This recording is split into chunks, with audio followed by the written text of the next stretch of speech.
Well, hello, everyone. This is Olivia Hereford. I am with the BayICT Partnership as part of the Bay Area Community College Consortium. And this is our first BayICT Tech Talk for 2022, and I'm pretty excited about it. This panel, we have this very impressive, esteemed panel today, brought together by our guest facilitator, Tom Crahen. And the topic today is going to be tech sales opportunities. So I'd like to introduce you to Tom Crahen, who is an executive recruiter, and he's going to be our facilitator today, and he will introduce our panel. So Tom, handing it off to you. Thank you. My name is Tom Crahen. As Olivia said, I am an executive recruiter. I've been a recruiter and actually very recently retired after 22 years in the business, primarily placing salespeople with cybersecurity companies. So I'm going to tell you a brief tale about how I get into this. I've organized many career speeches, the first one of which was organized for my son, who told me he wanted to be a spy, and I took him to see a guy who was a CIA operative who fed him full of cookies and got me started as a career speaker organizer. So I'm going to start this talk, and Olivia, if you can flip to our second page, please, by giving you kind of an overview. We're going to talk intro, a little terminology. We're going to talk about some jobs, and we'll take the rest of the agenda as we get there. At this point, I think we're going to go in picture order. Rosanna, why don't you tell us a little bit about your background and how you got into the field? Sure. Thank you, Tom. Thank you for having me. I've been in the industry an extremely long time. I actually started in corporate America and was hands-on, started on a help desk for a global company and just worked my way through the organization, and then was lured to the sales side by one of my partners and just grew into that role from a technical perspective, just understanding the technology and terminology, and then just kind of grew up in the industry from that perspective. So I really enjoy it. It's been a great run. Very cool. Maya? Let me make sure I'm off mute. So my name is Maya Ackley. I've been in the industry probably 12 years now, but I started in retail, actually. I worked my way, that was my first introduction into sales, and I maneuvered through retail management jobs until I became an individual contributor and started selling software, and have migrated my way similar to Rosanna, starting in as just as a rep and working my way up into today I'm director for our commercial sales business for SentinelOne. And director of commercial sales means inside sales, Maya? Can you clarify what that means? Yeah, so my team, they, rather than sitting in the territory, so out in the field with the customers that they cover, they sit in our offices. One of our offices is in Eugene, Oregon, which is where I am, and they sell from there. So they still run their business very similarly to the way that what we would call a field rep does. But inside sales is, it's because they sit inside an office usually, that I think that's where that term came from. And who do you work for, and how large of a team of folks do you manage? Yeah, I work for SentinelOne, and I have 35 reps and 3 managers that report up through me. Very cool. Very cool. I'm going to take it back to Rosanna. Rosanna, what's your current title? Who do you work for? And how large of a team do you supervise? I work for an organization, TUV Rhineland. They're a global organization that does testing, inspection, and certification of products. Similar to what UL does, they do it globally. My team today is about 50 individuals. Out of that, 10 are sales. I actually am the chief operating officer for the cyber division for TUV and for the Americas. So I have, not only do I have sales, I have marketing, I have operations, I have delivery. Very cool. Jared. Hi, I'm Jared Phipps. I am in a portion of sales called sales engineering. So the technical sides of sales. I've been in the cybersecurity space for 20 years. I started, I went to college on an Air Force scholarship. So I started my career directly with the Air Force and spent the first 6 years in the Air Force. And then I've been on the sales side now for about 10 years as well. So sort of in 10 in the Air Force and getting prepped for what I'm doing now. Currently I'm the senior vice president for pre-sales at SentinelOne. So I work with Maya, and Maya is like one of our rock stars over here. And I've got about 160 people on my team globally. Wow, you must be a busy guy. Well, we have a lot of really talented people that make it possible. So yeah, we got some good leadership under us. Very, very cool. If you could, Olivia, flip to the next screen.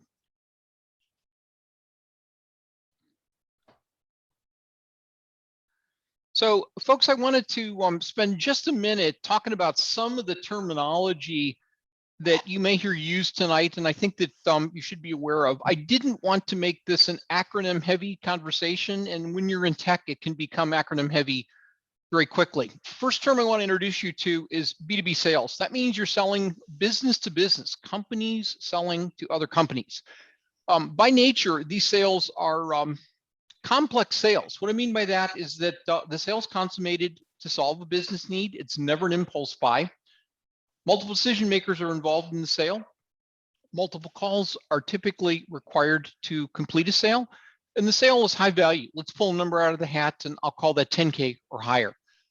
Endpoint detection and response. Maya or Jared, could you take that one? Yeah, so most people are familiar with antivirus, which is like the software you put on your laptops or whatever to make sure you don't get infected. EDR is the next generation of that. So attackers got more sophisticated, so our defenses need to get more sophisticated. Think of it like prevention along with recording data for future investigations and the ability to kind of undo attacks and get rid of attacks all in one sort of software package. What's an endpoint, Jared? That's a laptop, computer, server, anything that's got a keyboard and a screen, and a few things that don't. Yeah, could be a cell phone too. Could be. Yeah. Quota. Maybe Maya, you could. Can you tell us quota and what the quotas that you measure?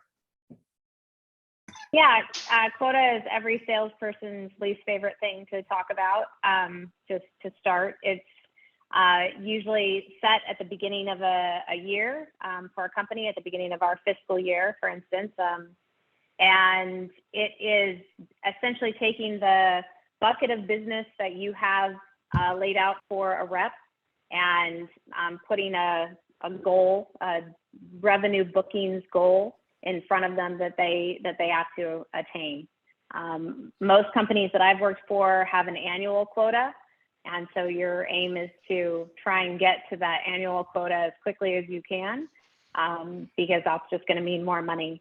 And like, for instance, the teams that I've worked with and the teams that I've worked on, you're mostly on a what we call a split between your salary. So you have a base salary, and then you have a commission portion of what you're paid. And that quota and your attainment to quota is what's going to determine how much you're going to make when it comes to the commission part of your pay. Okay, software as a service. Jared, Maya, Rosanna, does one of you want to take that, or I can? Let's say it's any software that you just subscribe to. So Netflix is a great example, right? You pay them $9 a month and you get to stream content straight to your TV. That is software as a service. I'm going to add one thing to that, and that is the predictability of revenue as a business model. It's kind of like buying a razor. If you're a guy, okay, when you run out of razors, you're going to go get more.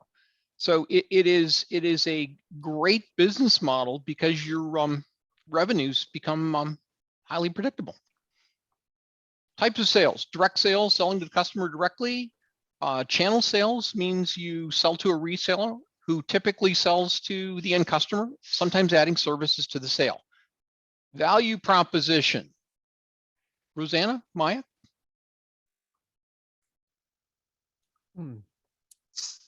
For the value proposition is simply whatever it is that you're selling, whatever solution that you're discussing with the client, is how will it solve their business issue? It helps them answer, why do I need to have this conversation? Why should I buy this? It's very simply, what's the value to them to take what you're offering and make their environment or make their organization better by buying it, more secure, more stable, faster speeds, whatever it is. Yeah, I'm going to add one item to that. To me, it differentiates your offering from your competitors as well. Why should I buy your stuff? So, and Olivia, can you take us to the next page?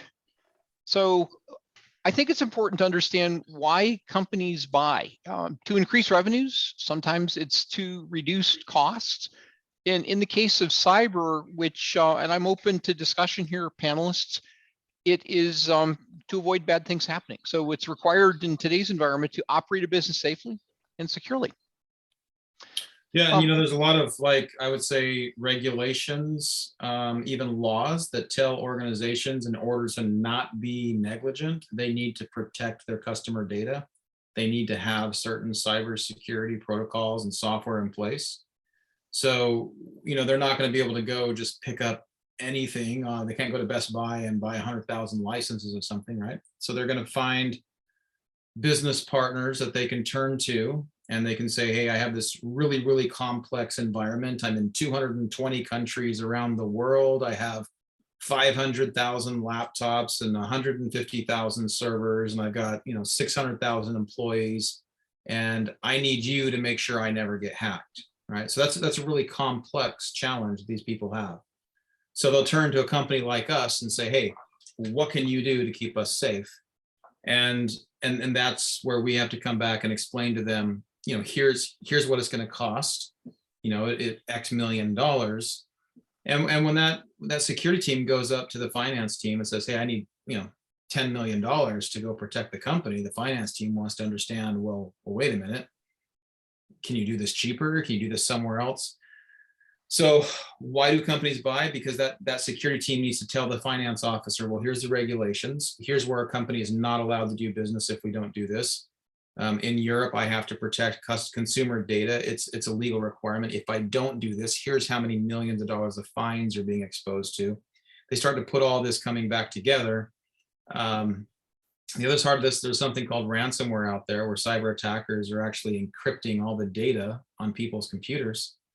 When companies get hit by that, and I've personally helped companies recover from that, some of these are demanding $100 million to get the ransomware keys, right? And you can see payments of $70 million happening to get those keys. So, why do companies buy? Because they don't want to be exposed to that massive, massive risk. They don't want to be exposed to legal fees. They don't want to be exposed to criminal fees. It's required to operate your business safely. Very good.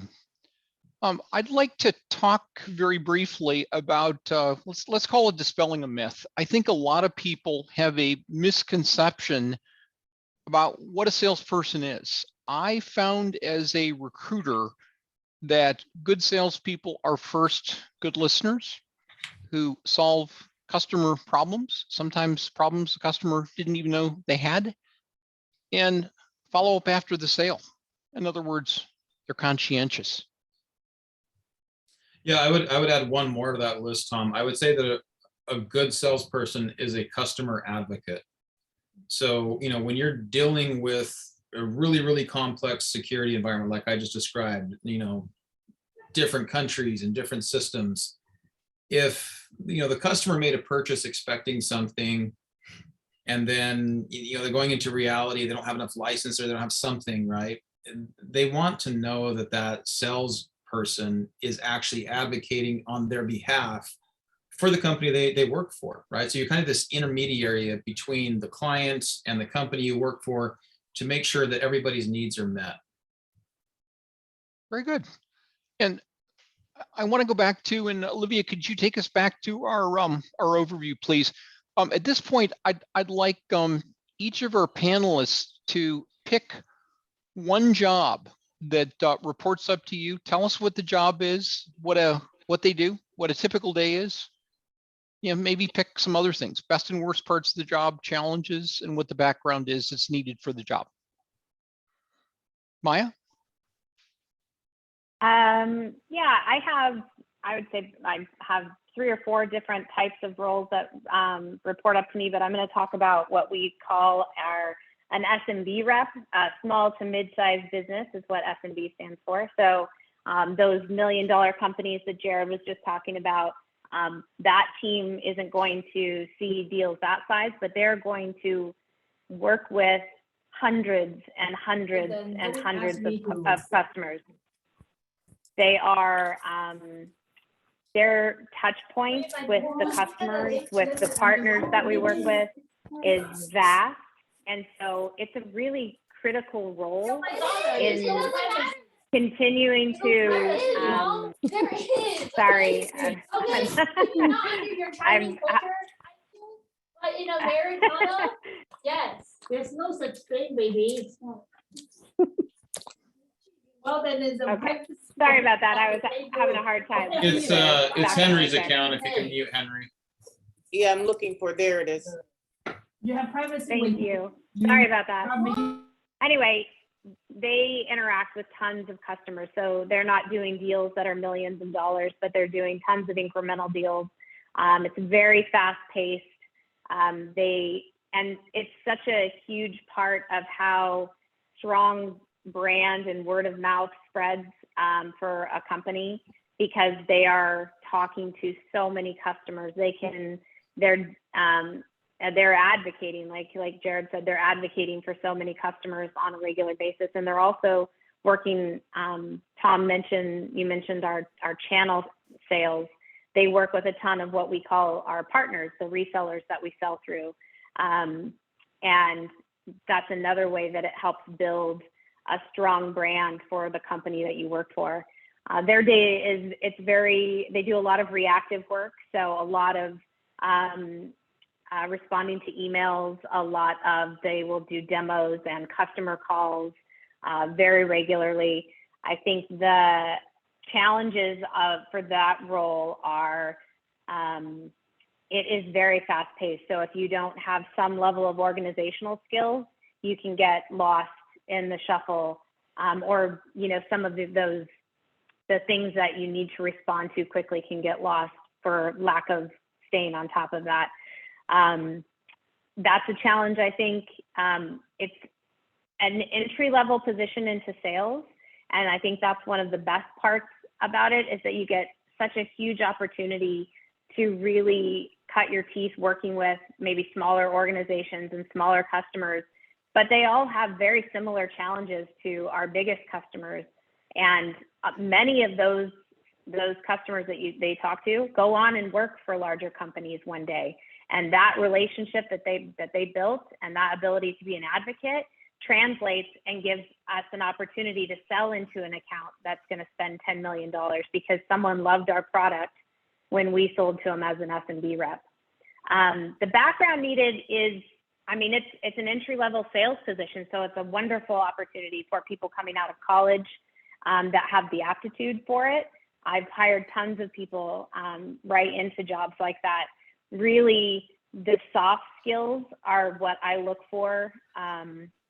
In particular, things like your drive, because I'm not going to be standing over anyone saying you need to do this, you need to do this. I kind of look at it like the difference between, maybe when you're in high school and you have a teacher that is on, well, at least me, when I was in high school, my teachers were much more like, you better do that homework or you're going to fail. And then my college professors were more like, well, if you don't do it, that's on you. And that's kind of what it's like. You really need to be self-motivated. You need to be driven to succeed internally. You need to be coachable. So you need to be able to approach it with the understanding that there are going to be things that you learn, and there are going to be moments where I will need to coach you or one of my managers will need to coach you, and that you take those and learn from them. And then, like Tom mentioned, you need to be able to talk to and communicate with your customers, ask questions, listen. Don't try and just hear yourself talk, but really try to get to the heart of understanding what it is that's bringing them to want to have a conversation with you. There's usually something behind it. So it's a job that's not as in having your name in lights, like if you sold a $10 million deal, but it's lucrative. You can be wildly successful at it. And most of the best reps that I know, best field representatives, started as a rep covering small to mid-sized business deals. In inside sales. Yes, sir. Very cool. Rosanna?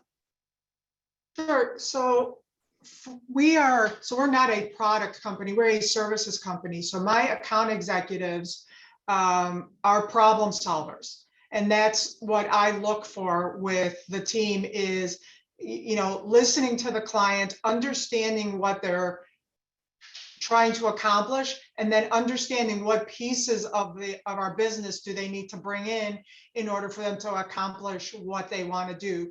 For example, we do quite a bit of medical device testing for organizations. So there's a lot of R&D, and then they want to bring that to market. We work with those organizations, and the account executive works with that individual that organization to understand what is a successful launch for that product. What do they need?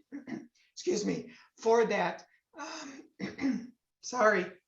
What do they need for that in order to bring in the right components of our business in order for them successfully to do that? So just, no 2 days are alike. Every day is different. So if you like variety, definitely I would, encourage that. I mean, that's one of the reasons that I enjoy it so much is because never 2 days are the same.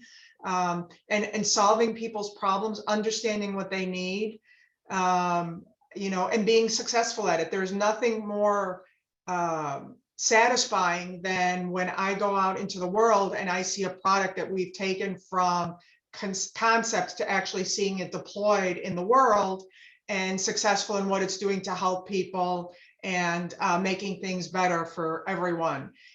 So, individuals that I look for are listening to what the account wants, thinking out of the box, right? Depending on the type of sales that you go into with cybersecurity, there are positions, especially in the services that we offer, that you have to think outside of the traditional rails, and you have to understand that there's different pieces to that.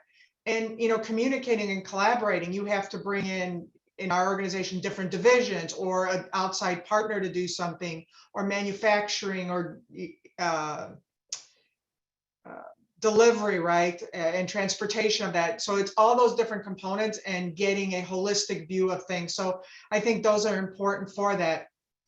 For, my team, they were inexperienced, and being able to bring them in because they had the soft skills that I knew that I could develop for them to be successful. So they do close $1 million, $2 million deals.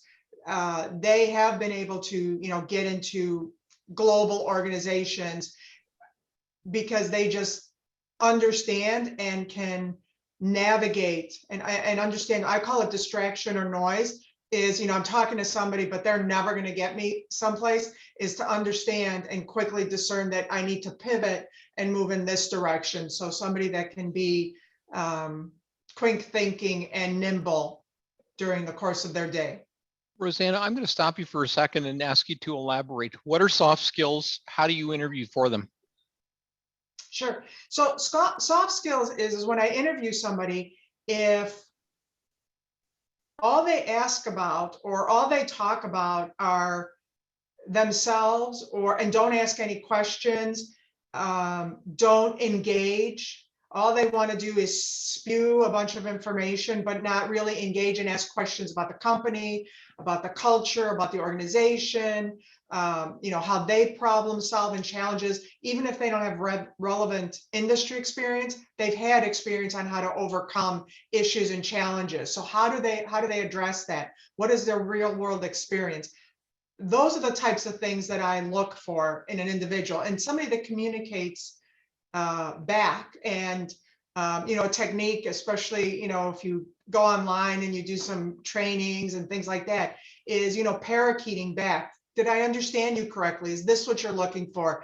And then for them to then take it one step further and go, well, I've also thought about this. So those are the soft skills that we look for. I don't look for somebody that's got, 15 years in cybersecurity. I look for somebody that is newer or trying to get into the industry, that's aggressive, confident, but also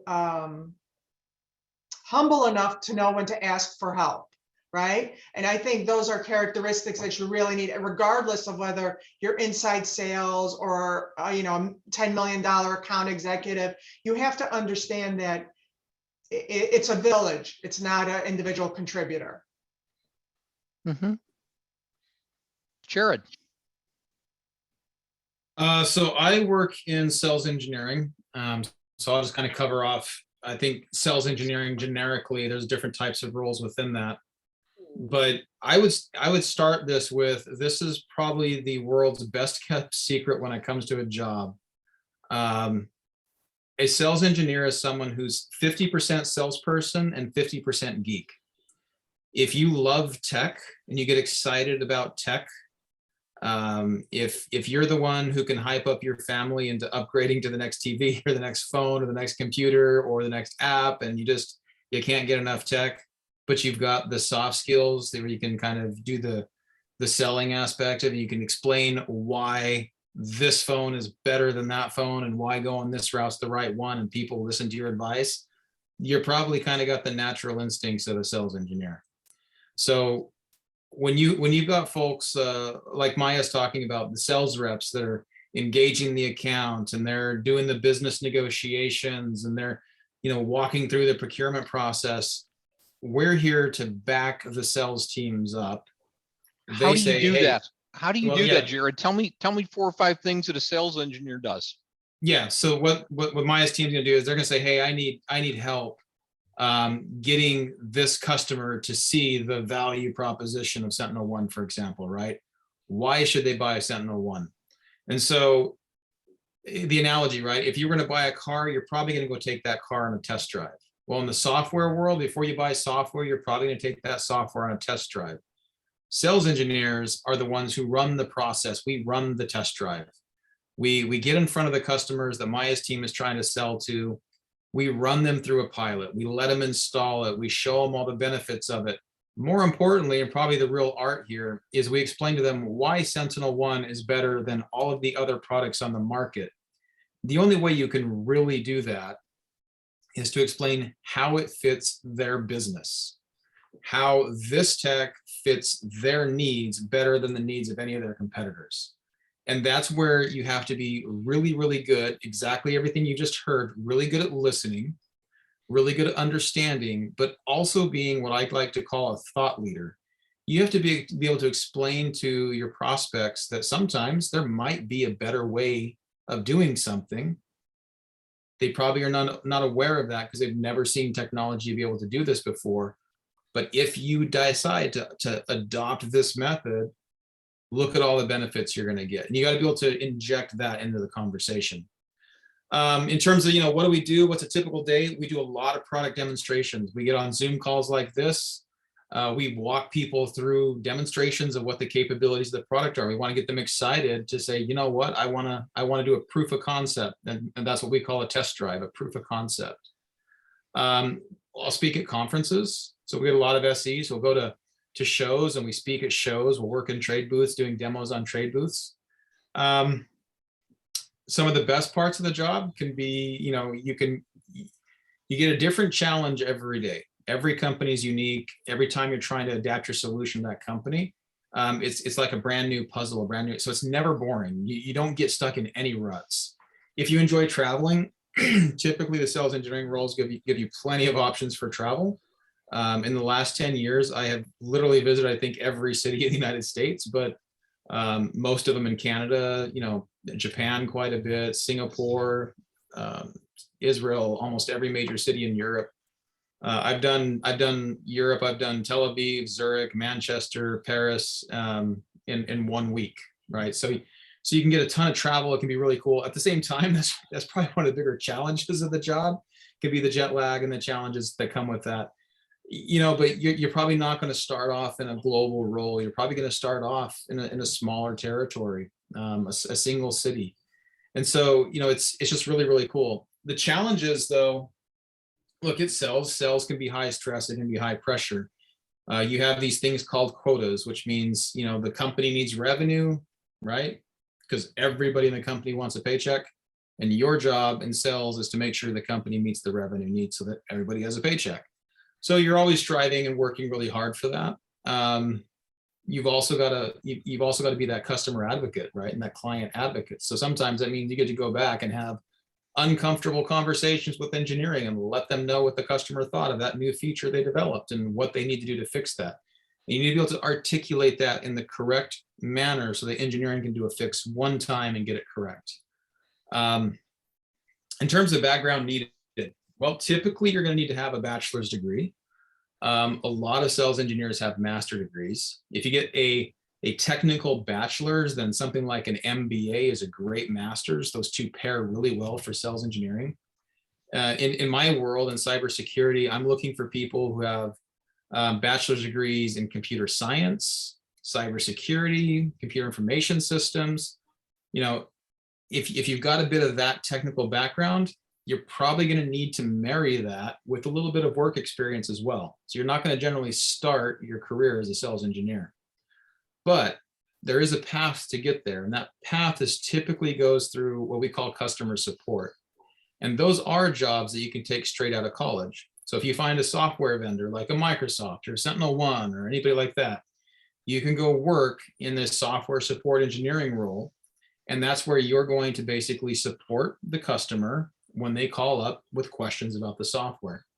Usually people do that for 4 or 5 years, then we bring them over into an inside sales engineering job. They'll work on that for 4 or 5 years, and then they'll go to a field sales engineering job. And then from there, you can continue to progress on. And what I would say from kind of getting people the excited part of this, right? You can probably start as working into the help desk or working into the support organization. You can probably start at $40,000-$50,000 out of college, which probably doesn't sound super exciting, but that goes up pretty quickly. And I would say in 2 or 3 years, you'll be $80,000 to $100,000. When you move over to the sales engineering side, things get a little more interesting because now you have a base pay, which is about 70% of your overall package, your compensation package. And then you're going to have a thing called a commission, right? So let's say the company says, I need you to sell $1 million of software. And if you do that, you're going to get $30,000. Well, that's on top of your base pay. So an inside sales engineer today is probably going to have a base pay of about $110,000 to $120,000. And they're probably going to have a $30,000 to $40,000 commission upside. By the time you jump into the field, and you're selling, as a senior sales engineer, you've got 10 to 15 years experience and your cybersecurity experience, you're probably going to be in the $240,000 to $260,000 range as a total package. So you can do quite well if you exceed your quota, right? So the company said, I need you to bring in $10 million and you brought in $20 million.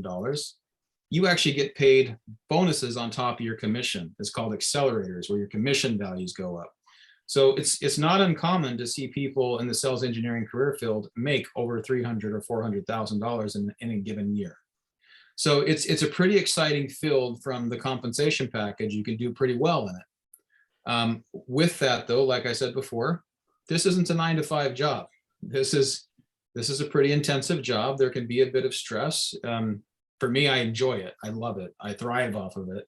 I love the challenges and I love all the engineering and the mindset of it. So to me, it's been a fantastic fit and absolutely love doing it. Now I say it's the best hidden secret because if you're a sales rep, your commission, your quota is usually 50-50, meaning you might get a $100,000 package, you're going to get 50,000 of it here and the other 50 you don't get until you make the commission. So the SEs with that 70-30 split, it's kind of nice. Hey, Tom, I just was going to add one path that I've seen happen also with the sales engineers is that I've seen lots of sales engineers actually start in sales as reps and realize that they have a very, very strong technical aptitude and ability to understand the product at a level that they hadn't maybe previously understood. And that ends up being a migration they can make. And I've seen Jared and our other sales engineer leaders move people from sales roles into engineering roles. And they're usually spectacular fits because they have the technical aptitude and they have the ability to sell and understand all those pieces. So I've seen that as an additional way that you could start out, in my world, entry level, and gradually move into an engineering role, a pre-sales engineering role as well. Mm-hmm. And folks, I want to talk a little bit about recruiting, because one path into tech sales is to become a recruiter. So I've supervised as many as 10 people, nowhere near the size of group that Jared or Rosanna or Maya does. But in the roles that I supervised fall into two camps, if you will. One are people who find people, and the other are people who find jobs. So as a recruiter, and I worked for myself, I have multiple clients. We do two things. One is to find jobs for people, and then you find people for jobs. It's a demand and supply kind of a problem. So I want to talk a little bit about what a project coordinator does. Basically what that means is that's a candidate finder. So what that means is that we get a project. Okay, a typical project might be to find a sales engineer for a guy like Jared. And I'm looking for a sales engineer who might exist in a 2 or 3 state territory. My clients were largely cybersecurity startups, and you might put a salesperson whom you would pair with a sales engineer, and you'd start them off in major NFL cities. Okay, New York, Dallas, Atlanta, Dallas, Chicago, SoCal, and NorCal, and then you're done. And so I'd be looking for a sales engineer who might live in the greater New York area. I wanted them to be in proximity of New York City, and he or she needed to have a level of understanding of operating systems. They need to have conversancy with the space. If they're working for Jared, maybe they need to understand endpoint detection and response. And the way that we did that is to look in our database. I have a database of 200,000 names and about 30,000 resumes.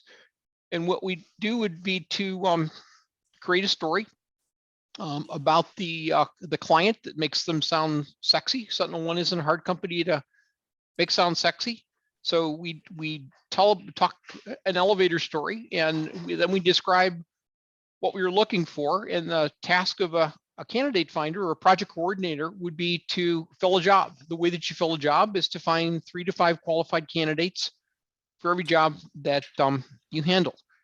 In terms of best and worst parts of the job, and Maya, you can probably second this, is not everybody's cut out to make cold calls. Cold calls means you're making unsolicited calls to people who sometimes hang up on you. They do. And not everybody has thick enough skin to handle that.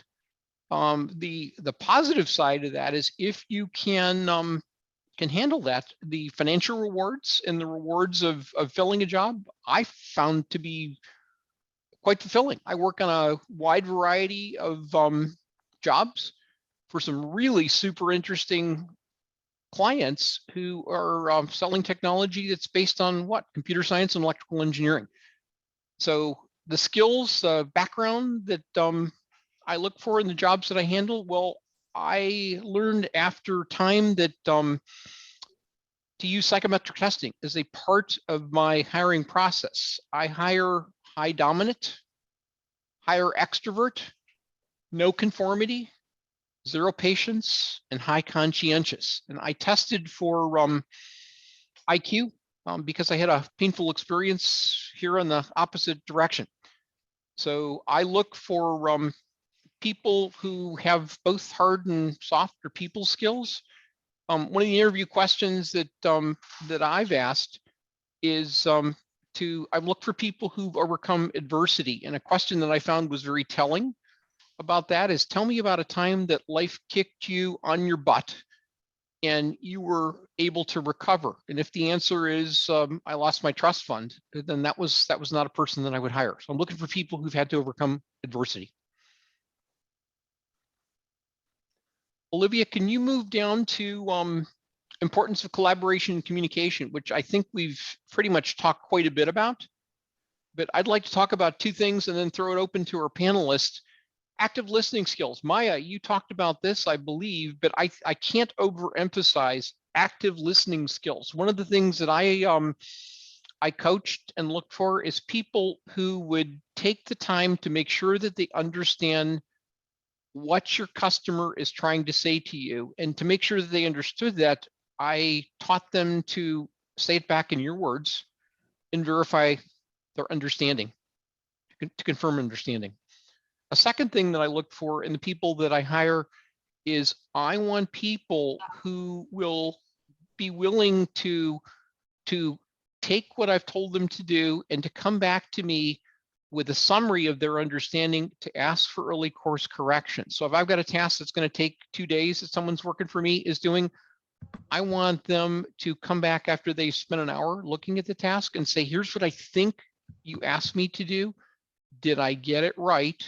And then I can redirect if we're on the right path. Panelists, please talk about the importance of collaboration, communication, and how that's important to you.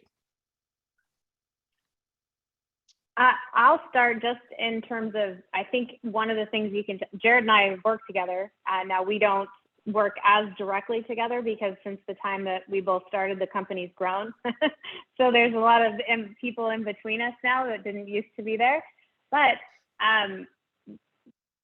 our relationship as like the relationship with my peers, the relationship my reps have with the inside reps that ultimately roll up to Jared, that collaboration that they have and their ability to communicate with each other is critical to their ability to book business and to there is a one team approach. Sentinel One's very good at that. I've worked at companies that aren't as good at it, but and that tribal knowledge, there's something that you, as you kind of get out there into the workplace, and I'm sure it's similar with professors too, there are things that you will learn in classes that didn't come from the book that you're reading about. There are things that you will learn that will be based off of those professors' specific experience. And it's like that at a company also. There are things that I can learn from Jared that are because of Jared's specific experience. And I have to be able to communicate with him and collaborate with him in order to understand those things. And those things can be some of the best and most profound things that you will learn, and it'll help you get better at what you do. When you just have to be willing to, one, accept that other people can teach you things, that you don't know everything. I think, Tom, you talked about that also. And I think, Rosanna, you did too, that ability to be humble and to accept that I know I'm smart, but I also know that I have things to learn, and that you can learn so much internally at a company from just approaching everyone you interact with that same mindset. Jared, Rosanna? You know, I think one of the most important things that I think I think is important for not only for, I actually started as a sales engineer and worked my way into my current role. So, and I understand completely what Jared was saying, but I think the role is, I call it the interpreter, right? You go and you talk to your client and they've got their dialect of explaining what they're looking for. And then it's up to you to come back internally into the organization as that client advocate and create that interpretation into your internal organization dialect so that you can have people understand. Because, you know, I'm sure Sentinel One, just like, you know, TUV, we've got our own vocabulary, our own set of acronyms, and we talk in that dialect, and you come in and you bring a customer's request or need, you have to be able to interpret that. So when you're talking about communication, you also have to have the ability to translate what was the customer really asking for and how does that applicable to what we can deliver and how best we can serve the client. Because that will help with the success of the product deployment or the services or the relationship with your client is to be that individual for them. So, definitely communicate and know when to bring in the right people. Don't bring in 10 people into a meeting when you're not prepared for it, right? Or don't bring too little people when the client has different expectations. So do your homework, right? As part of the communication, part of the collaboration is do your homework on that account, do your homework on what that client is actually trying to accomplish, and bring that in so that, when I have a rep that comes to me or somebody on the delivery team that comes to me and says, John Doe is looking for this, they come prepared with what exactly, the bullets are, right? Give me bite-sized pieces of that elephant. Don't give me the whole elephant at once, right? And I think if you do that, that really becomes successful because you will have small incremental wins with your success with the client and internally with the organization. Yeah, that's really well said. I think the only thing that I will add to what's already been said, sometimes when you're looking at these complex challenges, you're going to realize that there's more than one way to solve the problem. There's more than one very good way to solve the problem. And so I think as important as it is to be able to solve the problem, another skill, and I think this is a soft skill, is being willing to step aside and not use your solution, even though you know it's great, even though you know it's going to be wonderful, because there's another solution that is great and that's wonderful. The concept you can kind of hear people talk around is disagree and commit. Like, you've got to be willing to work as a team. And that means sometimes it'll be your idea and your method you chase down, and sometimes it'll be someone else's, even though you may have had one that was great. Chase the other idea with the same passion, with the same pursuit, with the same energy. Support your team when they need you to support them, and then you'll know that when they need to support you, you'll have their support. That's a big part of this too, is being willing to commit 100%, even when it's not something that was 100% your concept or your hope. I think that's a really, really important part of working as a team. At this point, I think I'd like to move on to the next phase. And Olivia, if you could take us down one foil, tech trends. So, and Jared, I'm interested in your feedback as the engineering guy here and on what I've got and what you'd add. My first comment is AI is going to rule the world. I'm sure that AI is either a part of your offerings or a planned part of your offering, but my belief is that AI is going to displace many of the jobs that we see today, and cybersecurity is hot and will only get hotter. I'd like to hear from the panelists things that you consider to be current tech trends. Yeah, I mean, it's funny when you say AI is going to displace jobs. I don't know how many years ago, maybe 100 years ago, we used to have policemen standing in intersections that have been replaced by stoplights. So what I would say is, as the world turns to computers generate a lot of data, and human beings can read and consume data at a certain level, whereas computers can process it far faster. If we can take anything that's repetitive, that's mundane, and we can make a computer do that on our behalf, then what I would say is that AI is going to increase human productivity and is going to up-level jobs and up-level roles. That's the hope, that's the expectation.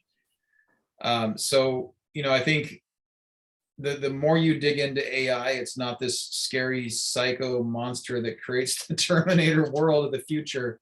It's computers running math algorithms to turn data into intelligence that is easy for humans to digest and use.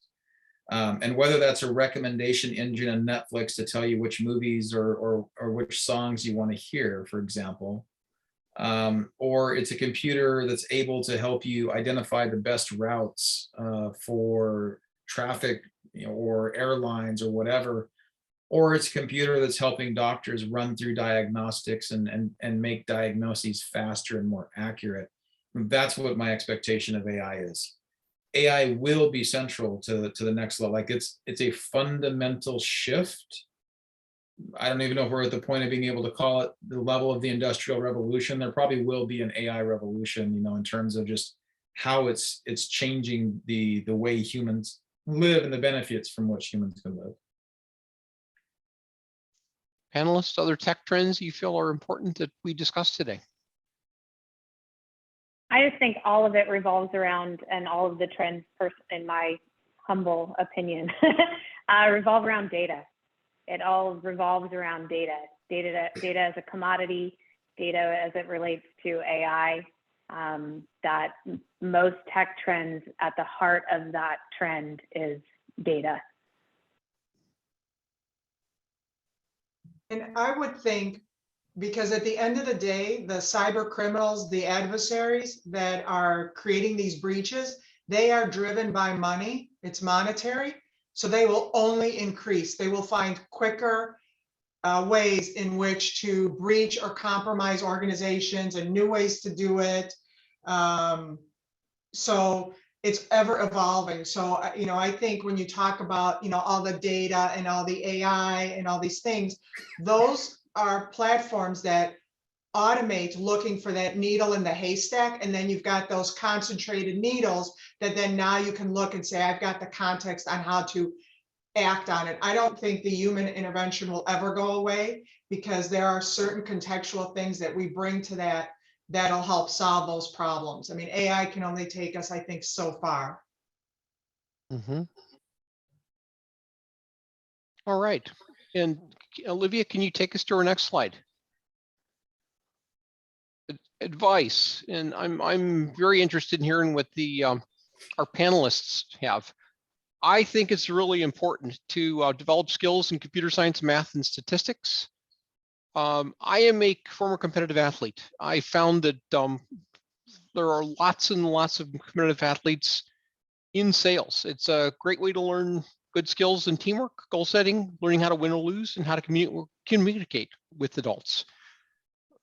I think it's important to seek out a mentor in the industry. Panelists, advice. I love all three of those. I would add one more bullet, which is develop emotional intelligence. And Yes, how would you suggest our audience does that? Well, I think playing competitive sports is one way of developing emotional intelligence, right? I think that's probably why we see a lot of people in sales have athletic background. It's a great way to do that. But I would say that other ways to do that can be things in service oriented. So getting involved in any sort of outreach, which puts you in a mentorship or leadership position where you have to connect with people that maybe you would normally not connect with and help them solve challenges in their lives. There's a lot of programs that you can do that types of things in.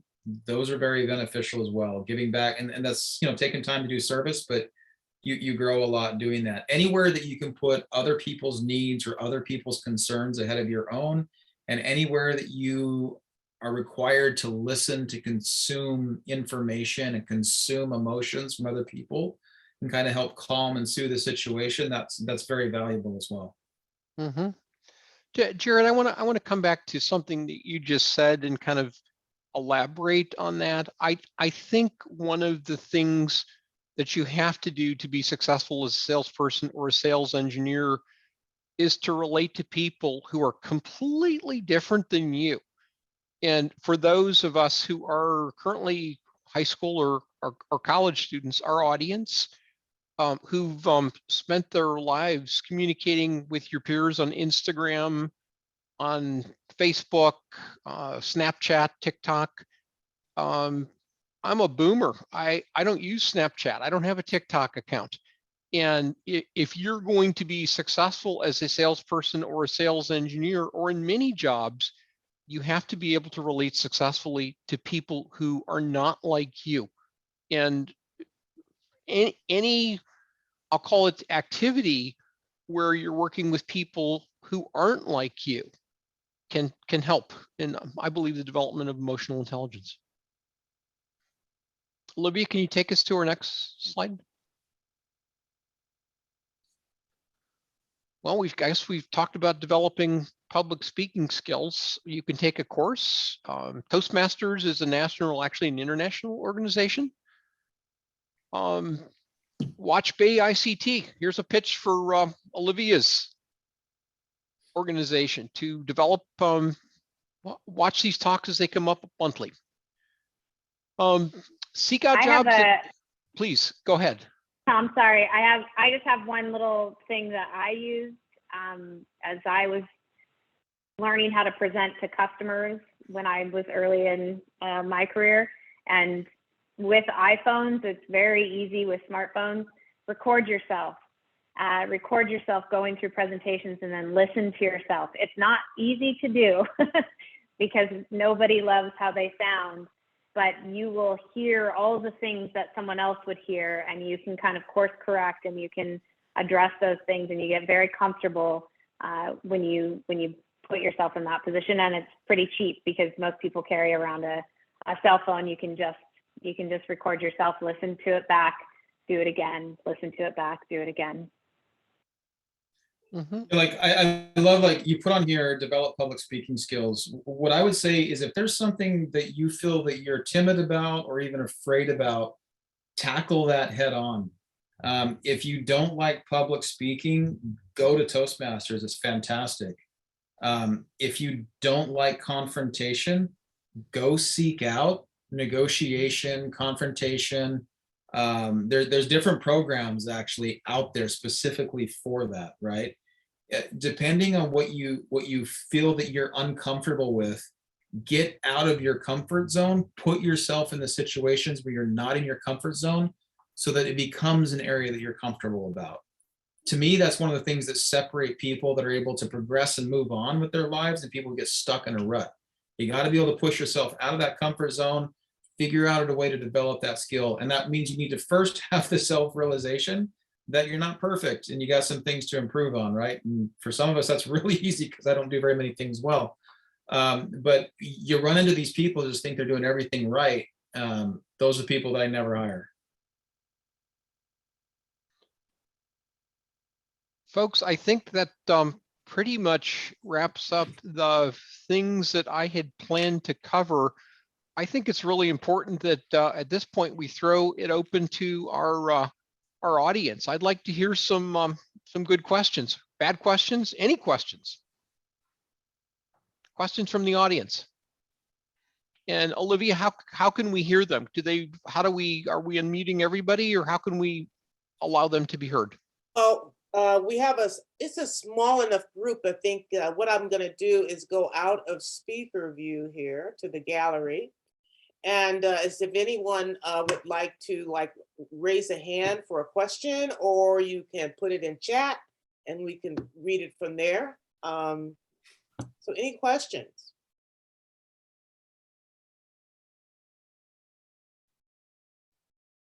Sarah? Hi there. I have a question. There was quite a bit of talk about soft skills, and I'm just wondering how best to get teachers, instructors to understand the importance of incorporating that in their lessons and their curriculum.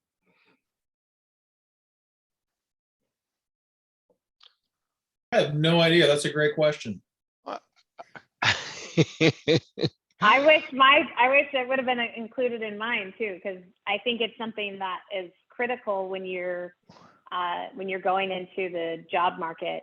That you heard from all three of us that it's something that we all pay very close attention to when we're hiring. So having the opportunity to learn that before you get into the job market, I think would put a lot of people in a good spot. Yeah, I have a story to tell. So I have an undergraduate degree in business, and I took a marketing class my junior year.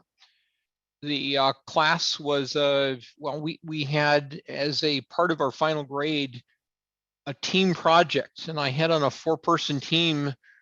There were 2 gals on my team who were seniors. They already found their job, and they came to the 2 others of us and said, we're not going to do anything if you're on your own.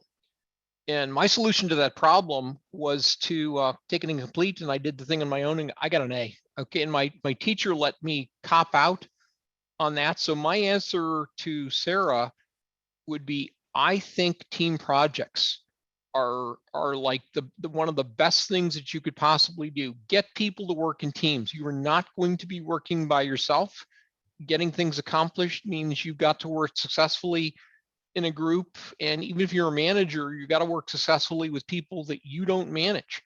So your importance in being able to forge compromises, work at a group, work with people who you may not like, who you may not agree with, and to forge compromises. So I would say group projects are my single biggest suggestion to develop soft skills. Thank you. And so, and a lot of the courses, particularly in the IT pathways at the colleges, most of them will have team projects. But Tom, a lot of the students have the experience that you do, where they are reluctant to get involved with them, or they play a background role. And I got to just say, one of the things that we're looking at BayICT is our team is working on collaborating with. For example, we have a partner, IBM Skills Build, that has already developed curriculum that faculty can incorporate into any kind of course that can allow them to put in these types of projects and exercises that will get folks get out of their comfort zone to do something different as a group. Mm-hmm. So we're working on that. Good. Other questions from You can raise your hand or Yeah, the chat. I got a question. So Dave McCandless, and maybe Tom, you or Jared can answer this. If you're looking for interns, what would maybe say the two or three top, I would say, skills, because interns necessarily come with skills, but drivers that you see for those individuals that would make you excited about bringing them on for a 3 to 6 month stint to be part of the organization, something you can get something from them and they can get something back. Because you mentioned, Tom, already what you look for with people that you hire. Does that change for interns because it's a shorter duration? It's also a different objective. I'll tell you, like, Jared start. Sorry. Yeah, sorry. I was gonna say, we just started looking at intern programs. What I'll tell you is what I told our recruiters is, bring me an intern who's constantly overachieved. And there's different ways you can see overachievement. If you can bring me someone who can show me a pattern of overachievement, I don't really care about anything else. Successful people are generally just successful people, and I can teach skills, but I can't teach motivation. I can't teach whatever it is that makes someone consistently successful. I would tend to agree with you, Jared. I'm going to add one thing onto that. I look for hungry. I look for hungry. I want somebody that wants it. I want the student that follows up, that takes the time to look at my website, to, when I introduce them to material, who comes to the next conversation prepared. I want the student who wants the job and can convince me that they're eager. And by the way, when I say, Yeah, I love that, Tom. By the way, when I say overachieve, I don't mean the straight A student either. I'm talking about the person who's doing community service, who's involved in other projects, who may have decided, like, this didn't have a certain type of club, I want to go found it, I want to go start it. I'm looking for that mentality. There's a lot of people who can do the academics. It's the whole package. Rosanna. To your point, Tom, I mean, we have some job postings. We've actually had individuals propose internships for those positions, and they've articulated, I mean, to your point of overachieving or being aggressive, have said, this is the reasons you should look at me for an internship, and I could do these things for you, right? And I'll be willing to, so a position that I was not considering an intern for, we actually hired interns for, because they applied for positions and articulated why they would be a good fit. So Yeah. I would encourage you, if you find something. That is brilliant.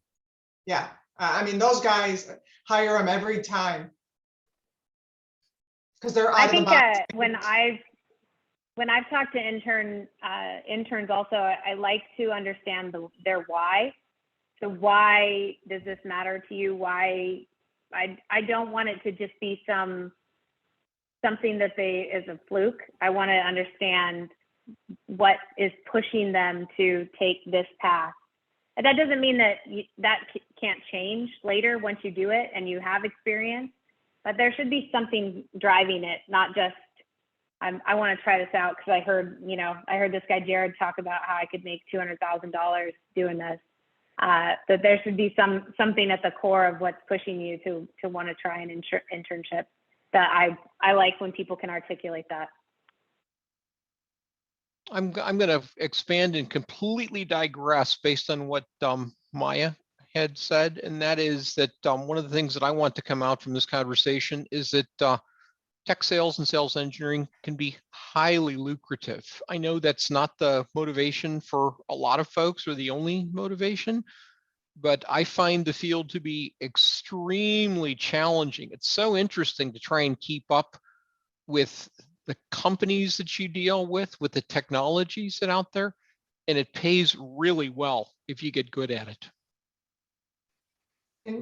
I like when people want to make money. I want people that want to make money. So that I do want people that I don't want it to be the only thing that matters to them, but it's important that they have some element that drives them. And I know Jared spoke about it, but for my team, just to give people an idea, my starting roles, my S&B roles that I talked about, they start on a lower base usually, and this is entry level, and that they usually start between 50 and 60K base, and they double that for their commission. So if you hit your quota, these are people with how much experience, Maya? None. Most of them have none, or maybe they've been a business development rep and done, kind of like the hardcore cold calling. But a lot of them don't come in with any true sales experience. And if they hit their quota for the year, they're making six figures. Very cool. Tom, there's a question in the chat. Do product development teams work with sales? So we will do a lot of interactions with them, absolutely. I would say product development can involve both the product managers as well as the engineers who are coding and developing. Sales engineering is typically, I think to the point earlier, where the translation between the customer and the company. More often than not, we're actually the organization that is doing most of that interfacing between product management, the engineering that's writing the code, and the customer base. So yeah, I have 3-4 set meetings a week with the leadership of those teams where we talk about issues. Very cool. Other questions from our audience? All right, Olivia, can you go a question for our panelists? I would like to, if it's okay with you, if anyone's got questions they want to direct, is it okay if we put up your emails so that they can send a question? Can you raise a hand or a thumbs up if it's okay? Okay, Olivia, can you take us to the last? Yeah, no problem. Okay, let me go back here to.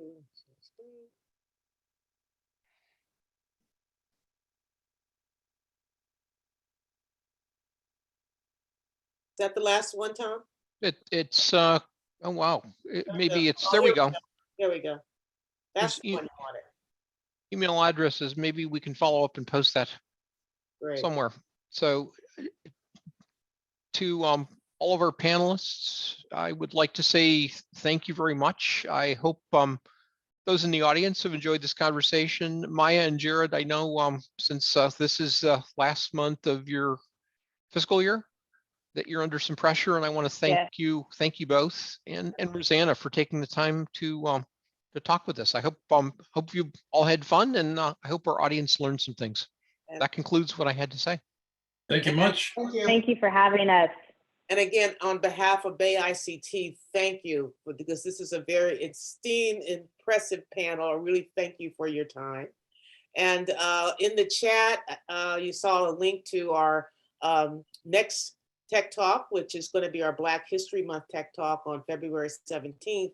And we've got a couple of really, what I call young Black technical professionals new into the field and ready to tell their stories with a lot of similar messages about how they got there that I heard today. So I hope you all will join us then. So again, thank you all, and I wish you a very good evening. Thanks again. Olivia. Thank you. Thank you. Thanks, Good night. everybody.